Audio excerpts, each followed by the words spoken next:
বাপরে কি সুন্দর আকাশ।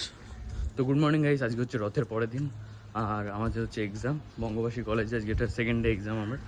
তো চলো যাচ্ছি, আপাতত সবাই টেস্ট করে এসে গেছে। তো ব্যাপারটা হচ্ছে এটাই যে রথের মেলার ঘোরা হয়নি, এবার নেক্সট টাইম ঘুরবো উল্টো রথে হয়তো, কারণ এবার এক্সাম পড়ে গেছে। তো চলো যাওয়া যায়।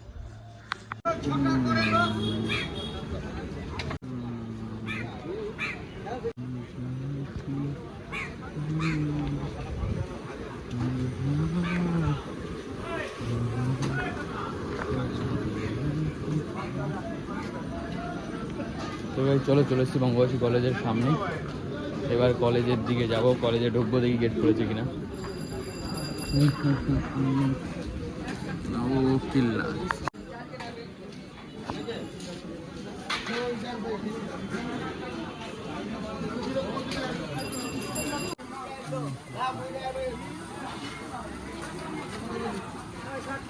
চলে এসেছি বঙ্গবাসী কলেজের ওখানে, আর বন্ধুরা এখন আপাতত কেউ আসেনি।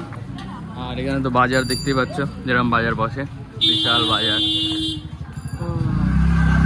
এক্সাম কেমন হবে কি জানি, ভয় ভয় তো লাগছে, ভয় ভয় লাগছে। ওরে কাঁঠাল বাবারে, আকাশটা তো দারুণ লাগছে, ফাটাফাটি আকাশ।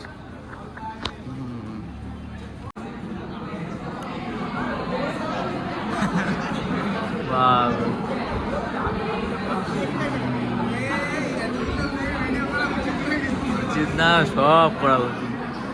বাপরে বলুন করে টাকা পয়সা নিত একটু।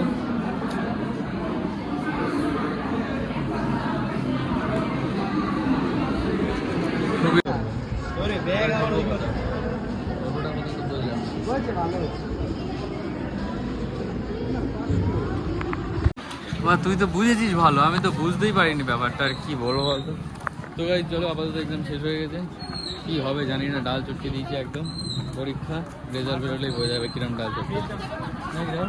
রাহুল তো ফাটাফাটি নিয়ে যায়, একদম ছিঁড়ে গেছে। বাপরে বাপরে বাপ। এক্সাম তো মোটামুটি হলো, আর আমাদের কলেজে মেয়েদের যেখানে সিট পড়েছে কলেজ স্ট্রিটে, তো সেখানে আপাতত যাচ্ছি। এখান থেকে কলেজ স্ট্রিট একটুখানি।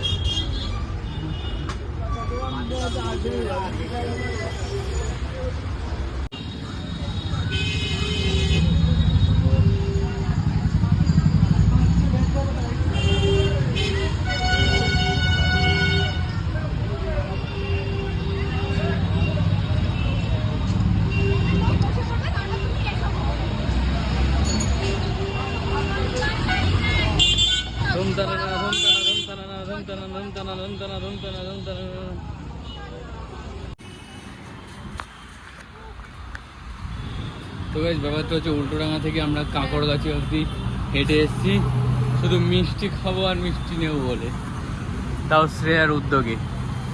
তাই তো শ্রেয়া, তাই তো নেয়া। আর এখান থেকে আরেকটু সোজা গেলে আমাদের কলেজ। তো একটা স্টপেজ উল্টোডাঙ্গা থেকে আবার আমরা হেঁটে এসেছি। হ্যাঁ কি বললো এটা? ও ছবি তুলে পাঠাচ্ছি এটা তো আরে নাম বললেই তো হয়।